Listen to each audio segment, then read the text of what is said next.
Chapter 72, Banchan Building and Jietai Building, the noblest. In previous chapters, we've introduced the last courtyard of the complex of the Yonghe Palace, square of Wanfu Pavilion, which is of typically architectural form, with the layout of Farenho number 21 on layout, lying in the south. Wanfu Pavilion number 24 on layout, the north. Yangmangdaka Building number 27 on layout, the west. And Zhaofo Building number 28 on layout, the east. But there are two buildings in two corners turned out to be very abrupt. Of all the buildings of the Yonghe Palace, there are two buildings located in incongruity which is easy to feel for visitors who are walking towards. Walking out of the Faren Hall from its front door, one needs to pass a narrow pathway that can only contain one person or two persons at most.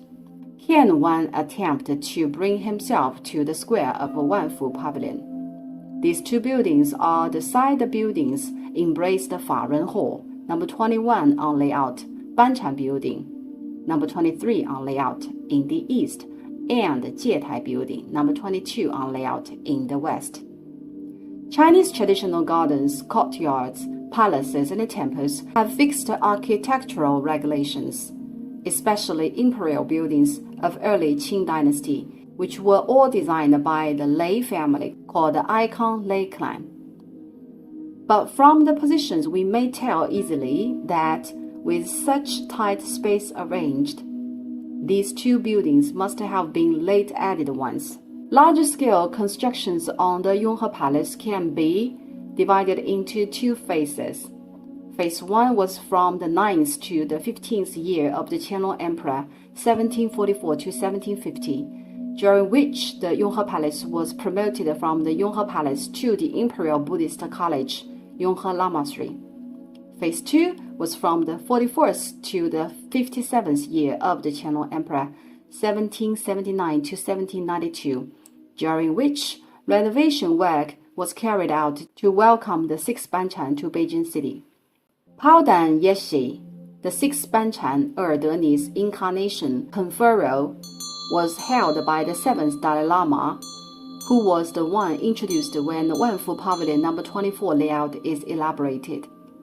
Paodan Yeshi was still quite young when the Qianlong Emperor's 70th birthday was held in the 44th year, 1779 CE. As said, the seventh Dalai Lama was enthroned in the first year of the Qianlong Emperor. Thus, the sixth Banchan Erdeni was certainly very young at that time. He was actually only about at his 40 when he visited Beijing, but his visit really mattered. Why? As it had been over 100 years since the fifth Dalai Lama came to Beijing to present himself to the Shunzhi Emperor. In between, there were no Tibetan Taokus, grand Taokus to be more specific, coming to the imperial court. As one of the four grand Taokus lineages of Gelug, Banchan Erdeni is of true grandeur. Therefore, in the 44th year of the Qianlong Emperor 1779, Phase 2 reconstruction in large scale of the Yonghe Palace started, bearing the purpose of welcoming the sixth Banchan Erdeni. In order to demonstrate the true respect to the Tibetan Buddhist leader, not only the Yonghe Palace was reconstructed, but also other buildings like the 8 temples out of the Royal Chengde Summer Resort, Rehe Palace, one of which is the Temple of Sumelu, Happiness and Longevity, built in the style of the Tashirumpo Monastery. Tashirumpo Monastery is the main monastery of the Banchan, where he was enthroned. At the same time, Zhao Temple was built in the Fragrant Hills Park of Beijing. Well, why were these temples built in such a remote distance?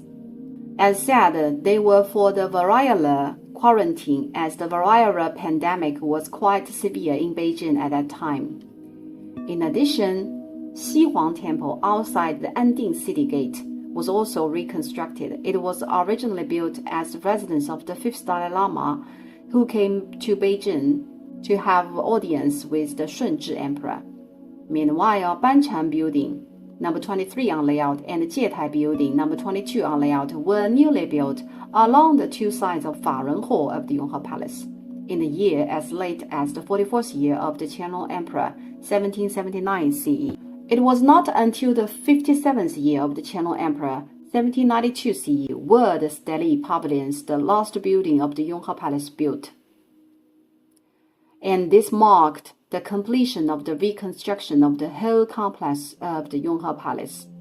In other words, the reconstruction completion of Phase 2 presented the central architectural line of the Yonghe Palace we see today.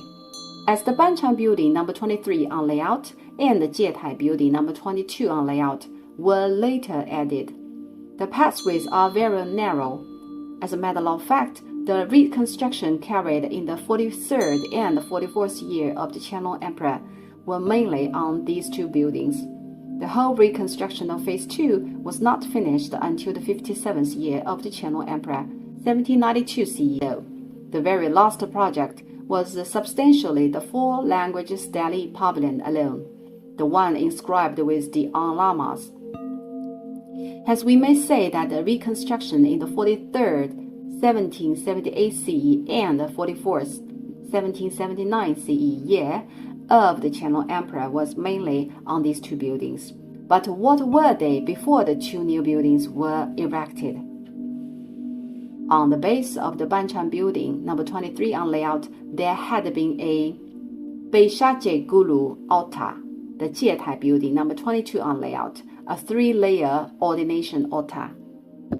As mentioned in previous chapters, the Beishaja Guru altar was utilized to hold the religious ritual of the Medicine Buddha. The east side of the Yonghe Hall, number 18 on layout, is the Medicine Hall, number 16 on layout, which is the same side of the Beishaja Guru altar. The Beishaja Guru altar had been in the east of Faren Hall, number 21 on layout, which is the location of Banchan Building, number 23 on layout today. There had been the altar to grant commandments originally instead of today's Jietai Building, number 22 on layout. And there should be a suitable place for the sixth Banchan to rest in inner city during his visit to Beijing on presenting his congratulation to the birthday of the emperor, right? It was improper for him to reside in the Daokra Focang, residence of Daokra Hutaktu, or Akia Focang, etc. For his venerable relic, he would be granted a place of his own to dwell. Hence, the Banchan Building, number 23 on layout, was built by dismantling the Beishaja Guru altar. The Banchan Building, number 23 on layout, is of high ranking in terms of architectural form. It was designed by the Icon Lei clan, which was a lineaged family, majoring exclusively in imperial palaces and halls in early Qing dynasty. The Banchan Building, number 23 on layout, shapes in square with two stories. The second floor holds the layout of a 3x3 room form, which means widths of 3 rooms are visible in the front and depth is of 3 rooms as well. The first floor holds the layout of a 5x5 room form. In other words, each room has its standard. The square of the second floor is as wide as the width of 3 rooms and as deep as the depths of 3 rooms, while the first floor, 5x5 rooms, which indicates the whole building is a big square piled by another small one. This very form features profound implication. The upper floor has 9 rooms. 3 times 3 equals 9, which implies the supreme number 9, literally 9 in Chinese culture, while the lower floor implies 5, literally 5, due to the equation 5 times 5 equals 25. This is called 95 Zhizun, literally the powerful emperor. 9 ranks the highest in ancient Chinese beliefs, and 5 is a middle or central. 至尊 means the supreme, the most powerful, or the most honorable. 95 至尊 is derived from 5th 9, 95 out of the 6th yao of the I Ching. The hexagram statements say The dragon is soaring in the sky, which is a good sign for the emergence of important figure. 飞龙在天，立宪大人. This is apparently a metaphor that the sixth Banchan would come to present himself to the emperor, who was exactly the important figure. The fifth nine, 九五爻, of the hexagram 乾卦 is considered to be the best yao of the 64 hexagrams. 384 yao, 64 hexagrams times 6 yao lines equals 384 yao. What does it mean? The hexagram statements 飞龙在天，立宪大人 implies the whole society is in its full prosperity under the wise regime of the emperor. Hence comes the structure form with an upper 9 and a lower 5. It holds a formal name, 95 Altar Building, which is the top-class architectural form indeed. Situated in the west of the Faren Building number 21 on layout, the symmetric position of the Banchan Building number 23 on layout, Jietai Building number 22 on layout, mirrors the 95 Altar Building, with merely one difference, which is that there is a huge ordination altar that had been there prior to the building frame itself. So to repeat, the east side was the Beishajiagulu altar that was later dismantled and replaced with the Banchan Building number 23 on layout, and the west side was the ordination altar, which was later hooded by the 95 Altar Building, which is exactly today's Jietai Building, number 22 on layout.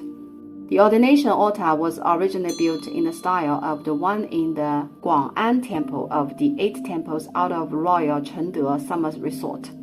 The Beishajiagulu altar in the Yonghe Palace had been employed to hold the Beishajiagulu rituals. What was the ordination altar for? As no rituals of monastic commandments were expected to be held, since it was an imperial temple. Actually, the ordination altar of the Yonghe Palace was a place for Buddhist sermons. Who was the teacher at that time? The Qianlong Emperor himself. Today, if you pay a visit to the Jietai Building number 22 on layout, the third layer of the ordination altar stands a wax figure who depicts exactly the Qianlong Emperor himself. Why? It's been said in my course of history of Buddhism that the fourth Banchan and the fifth Dalai, patriarchs of the Galuga, presented them at court to Huang Taiji, Kehan of late Jin dynasty, by bypassing the Mongolia. Hence, the religious state of the unification of Manchu, Mongolia, and Tibet came into being. At that time, bearing extreme high EQ, upon meeting Huang Taiji, the Banchan and Dalai said to him, "You yourself are Manjushili." Since then, the religious state of the unification of Manchu, Mongolia, and Tibet had been set. And ever since, all the historical reports submitted from the Tibet began with wording "Great Manjushili Emperor of Manchu Qing," so on and so forth. This can be validated by presents archived palace memorial. Equipped with logic of Tibetan Buddhism, the real dragon or the son of the heaven, Zhenlong Tianzi, the emperor, is the Buddha, which essentially means the emperor is the reincarnation of Manjushili. Therefore, the Qianlong Emperor had been preaching the Buddhist doctrines to the eminent monks, great luminaries, and grand lamas in his spare time. Well, certainly he would only expound the elementary sutras like Vajrachachadika Prajna Paramita Sutra. Just in glowing red kataga instead of imperial yellow robe, wearing a 5-petal crown, the Qianlong Emperor sat dignified on the top of the ordination altar and then started preaching Buddhist doctrines. He sat on the third layer, which is the top. On the middle layer kneeled the grand Taokus of Mongolia and Tibet. Those who were titled with Hutaktu were the eligible to kneel on this layer. On this layer of Neo the Lamas Chasak, who are the intermediate level lamas, equivalent to commander-in-chief of the Yonghe Palace. The ground floor Neo the vast quantities of ordinary lamas Sula, who are the junior lamas. We are all Sulas that are of no portfolios. In his spare time, the emperor would then host a preaching ritual and expound the elementary sutras like Prajnaparamita, Hridaya Sutra, Vajrachichachadika, Prajnaparamita Sutra. In the 44th year of the Qianlong Emperor, 1779, the year before the 6th Banchan came to Beijing, a building was hooded on the ordination altar in the style of the Banchan building number 23 on layout on the opposite. Thus, the altar at which Buddhist doctrines were preached was named the ordination altar. It hadn't been an ordination altar but a lecture altar essentially, since religious rituals were needed to be held here upon the Banchan's arrival in Beijing. What were the rituals? Religious rituals of Tibetan Buddhism are mainly the consecrations.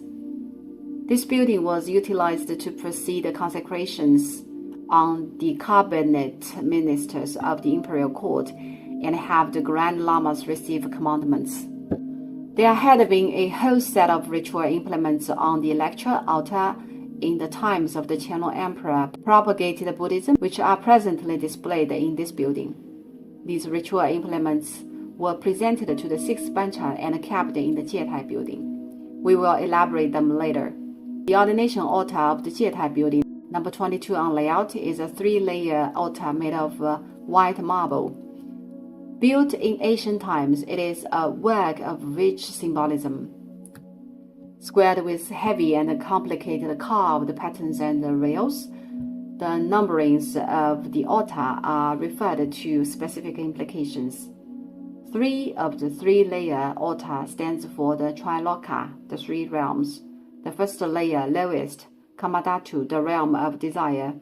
The middle layer, Lupadhatu, the realm of form. The top layer, Alupadhatu, the realm of non-form. The first layer, also the lowest, which represents the Kamadhatu, the realm of desire, is 3.0 zhang.